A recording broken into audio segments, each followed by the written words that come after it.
Hello, boxing fans around the world. Thank you for joining me once again here on Talk and Fight for another episode of Boxing News Headlines. We're going to start today's episode off with a bit of news out of Florida, courtesy of our friends who are putting that Creator Clash series together.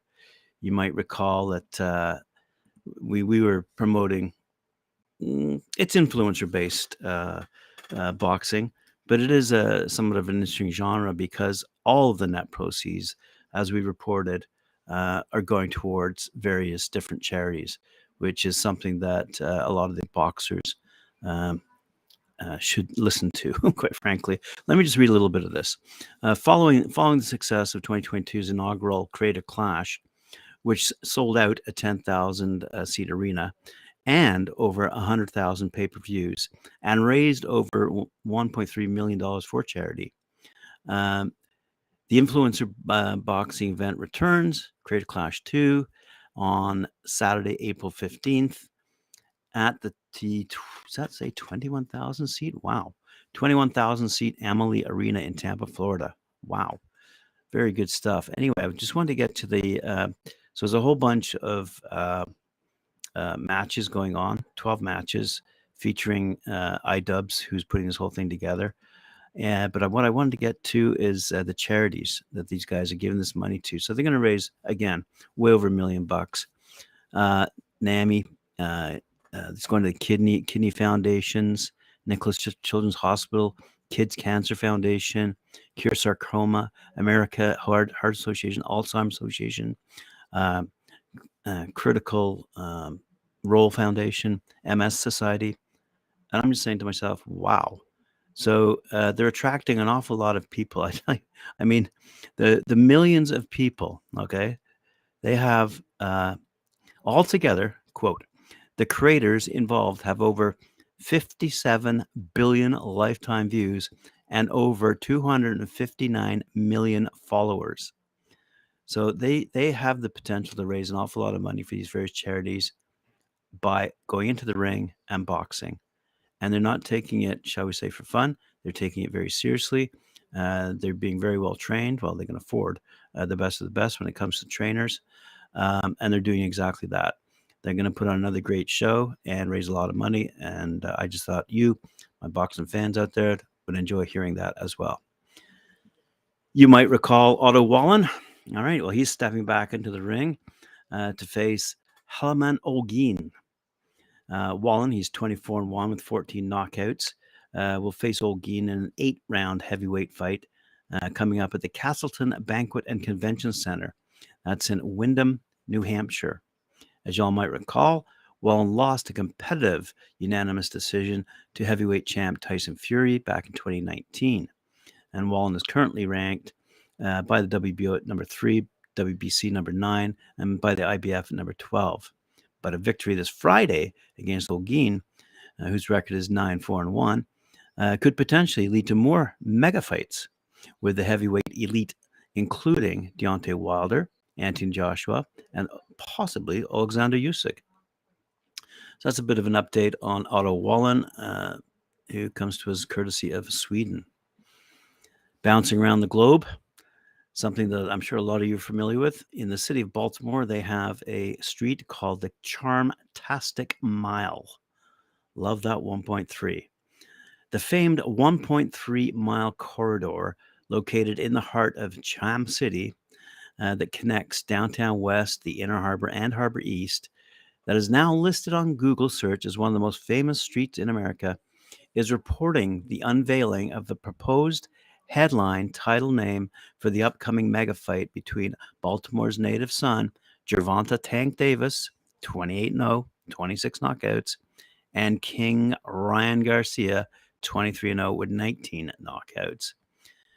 They're proposing Fist Will Fly, the showdown. Tank versus King Rye is the title created by the Charmtastic Mile.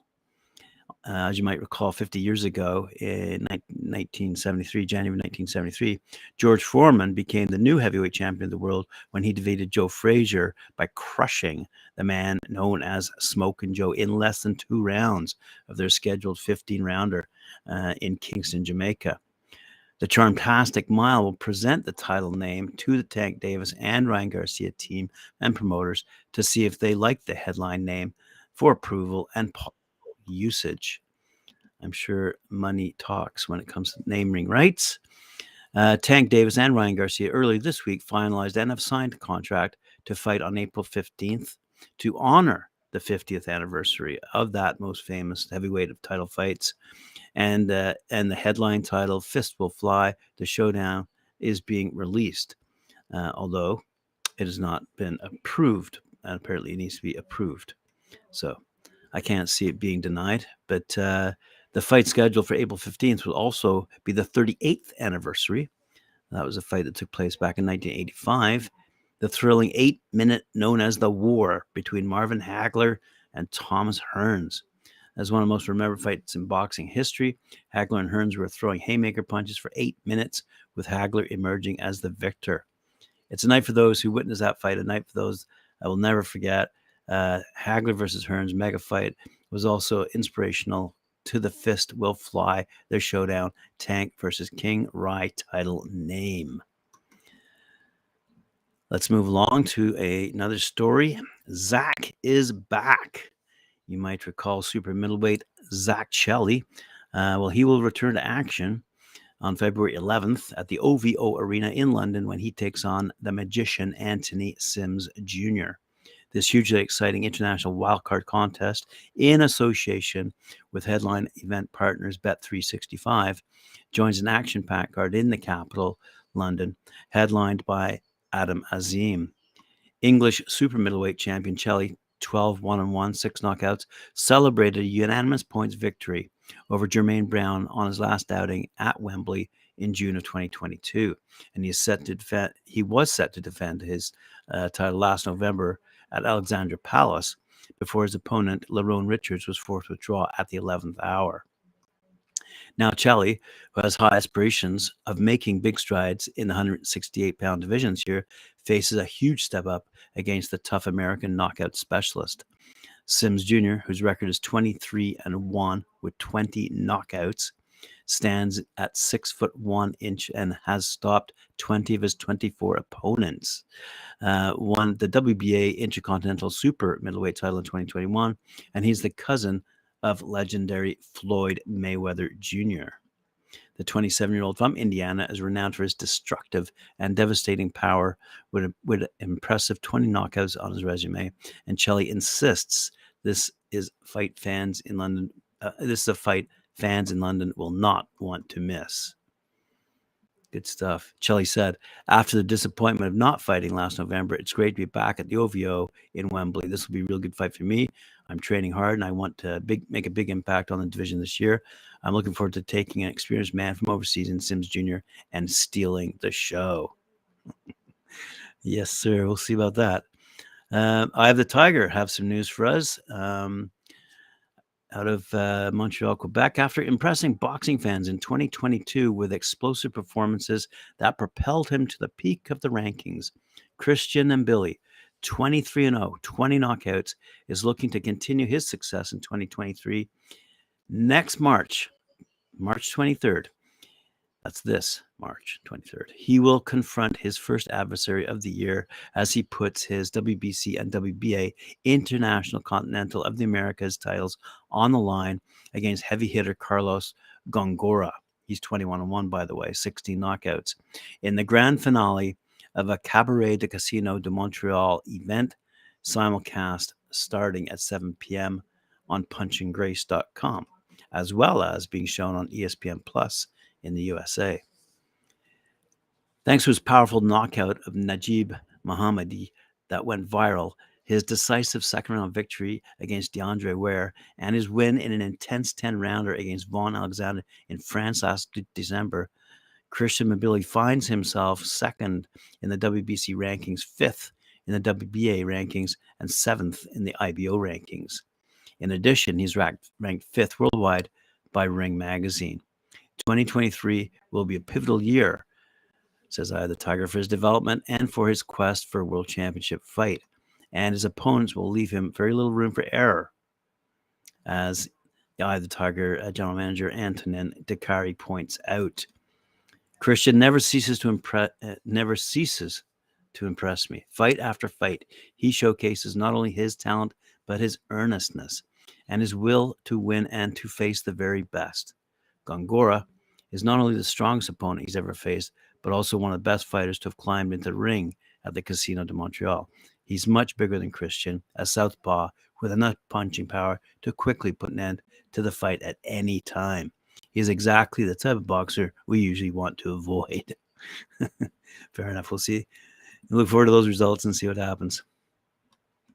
Joe DeGuardia has some news for us. His company, Star Boxing, begins its 2023 journey with their first professional boxing card at the White Eagle Hall in Jersey City, New Jersey. And that takes place Saturday, March 4th. White Eagle Hall is a venue in the restored historic building in the quaint neighborhood of downtown Jersey City, a vintage village. Originally built in 1910 as a community center, in 2013 it underwent a comprehensive multi-million-dollar historic restoration and reopened in April of 2017. The intimate venue, adorned with two unique stained glass skylights and Gothic-era design with wood end fixtures taken from nearby St. Boniface Church, will be filled with boxing aficionados and notable guests mingling as part of a unique boxing experience. Star Boxing CEO Joe DeGuardia had this to say: "We are excited to bring professional boxing to White Eagle Hall in Jersey City for the first time. We plan on having not just quality boxing, but an experience. It is an intimate and unique setting, and we are thrilled to be working with Harris Blitzer Sports and Entertainment and expect our joint venture will bring an experience to Jersey City that fans will find unforgettable." The fight will feature now signing. Let's have a quick look here. Recently, Star Boxing announced the signing of undefeated super bantamweight prospect Rahon Picasso Chance, 7-1. Chance will be making his Star Boxing debut in his native New Jersey on March 4th at White Eagle Hall. Chance was a standout amateur with a record of 135 wins, 15 losses. Wow. Winning 3 national championships. The first at the age of 11, turning pro in 2020. The now 22-year-old, his undefeated professional ABF champion, is a prospect on the rise who is looking to make a statement in the 122-pound division starting on March 4th. Marching his way into the St. Patrick's holiday, by the way, undefeated super lightweight 2021 Irish Prospect of the Year, the silent assassin Ryan O'Rourke out of Dublin, 9-0, by the way, will make his trip across the Atlantic to kickstart 2023. At just 23 years of old, O'Rourke is growing into his lengthy frame, evidenced by his first-round demolition of Andreas Meyer at Star Boxing's Short Wars in November. O'Rourke will fight in an 8-round super lightweight bout. Undefeated super welterweight rising prospect Jehai Golden Child Brown out of Schenectady, New York, 12-0, 9 knockouts, will look to parlay 2 wins in 2022 into a thrilling first fight in 2023. Brown is an exciting young fighter with a high boxing IQ. 2023 is lined up to be a major year for the Schenectady product, with a major leap in the world ratings in his sights. Brown will be featured in an 8-round super welterweight bout. So we look forward to seeing the results of that competition. And finally, let's turn our attention to Granite Chin and some news from them. Popular junior welterweight Mike Badman Ohan Jr., 16-2, 9 knockouts. Got a taste of fighting on a higher platform in his most recent fight, and now he's investing in his boxing future. On February 18th, he'll be fighting in his first scheduled 10-rounder against veteran Puerto Rican boxer Daniel Sostre at the Granite Chin Promotions presented Turf War 4 card. That's taking place at the Melrose Memorial Hall in Melrose, Massachusetts. Last December, Ohan turned in an impressive performance at the famed Madison Square Garden, albeit in a loss, to undefeated U.S. Olympian Tiger Johnson, who's 7-0, in a match that was streamed live on ESPN+. I learned from my last fight, Ohan Jr. explained. I need to adapt quicker. I was boxing beautifully, but when he changed the pace and started pressuring me, I should have started trading punches. I just laid on the ropes in the 5th and final round. I made a mistake. I kept countering and stayed in the firing line. I should have fought back harder, and I wish I'd given more time before it was declared a technical knockout. I want to prove that I belong on the big stage. I learned in that last fight that I do belong. I really believe I belong. I love it, fighting on the road in big fights. I want promoter Chris Triadi from Granite Chin, to keep sending me out for big fights. As soon as I take to more learning, I'll be fighting at the next level. Ohan knows his upcoming opponent, Sostre, taking a 6th-round unanimous decision from Sostre. Ohan knows his upcoming opponent, Sostre, taking a 6th-round unanimous decision from Sostre in 2018. I fought him before in a good fight, Ohan said. It was a couple years ago, and now I'm into my career. I've been going to war in the gym. I'm getting ready for my fight. It's my first 10-round fight.